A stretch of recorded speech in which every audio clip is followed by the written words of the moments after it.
Rodents in the walls, air conditioning on the fritz, and floors that are falling in. Yeah, despite enacting what Dallas city leaders call the toughest rental housing regulations in the country, some Dallas renters say conditions are barely livable and they don't understand their rights. Well, now one woman is packing up her entire family after she got Fox 4 Steve Noviello on her side.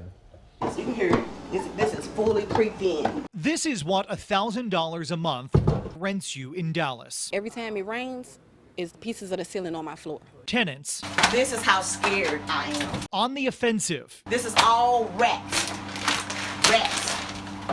roach. In the fight against rodents. No, I see. This man sits in an open doorway because the air conditioning is out on one of the hottest days of the year.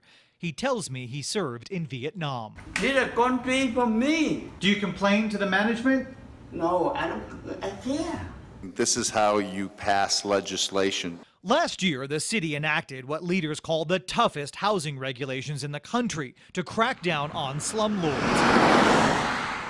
But those who live here at the Gaston Uptown Apartments in East Dallas say, No, I do not know those rights. The building sits in the district. I promise you, you're not even in the bottom 20% of housing quality in Dallas if you went over there. Of Dallas City Councilman Philip Kingston. I mean, I don't know what you're suggesting, that we go door to door in East Dallas. I don't think we're going to do that. He says while it's key to educate renters like I'm going back and forth, and nothing's getting fixed. Ernestine Coleman, who reports fixes are few, it's also incredibly challenging. Public education is really hard to do. We can say it's our responsibility, but how do we do it? How many people do you reach? Right now, 110,000 on Facebook.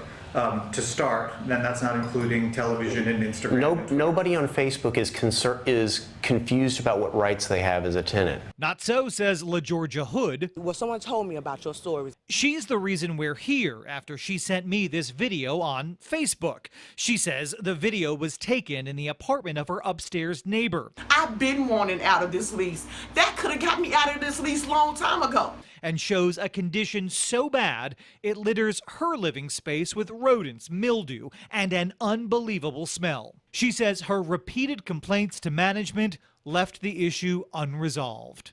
I was mortified. I didn't really know what step to do, but I know Facebook will make something go viral and make things happen. We tried calling her landlord, the Collins Company, for weeks. Not one returned call. Ms. Hood, how we doing this morning?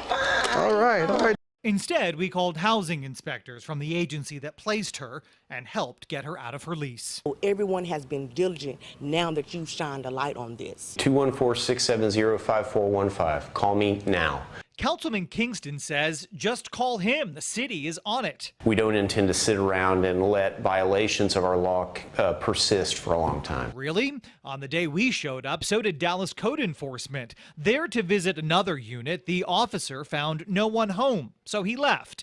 He is standing directly under a code violation and took no action. You're going to have to call the local news. You're going to have to get involved. You're going to have to speak. LaGeorgia says she's glad she took action and hopes the city of Dallas will do the same to educate those who are in desperate need to know their rights as renters. I felt your footwork started all of this, and I wasn't going to let anyone display my story but you, because what you did was amazing. What you did for me and my family, I will never forget, and I thank you very much. Kingston says if the city is too punitive with code enforcement, landlords will simply pull housing stock off the market and displace residents. He says the best bet is to work one-on-one with each landlord to get all of the properties up to par. What exactly does that mean? I posted a link to the city's minimum property standards manual and, of course, a link to identify and contact your city council person right now on our station website. And when you come see me online at facebook.com/SaveMeSteve.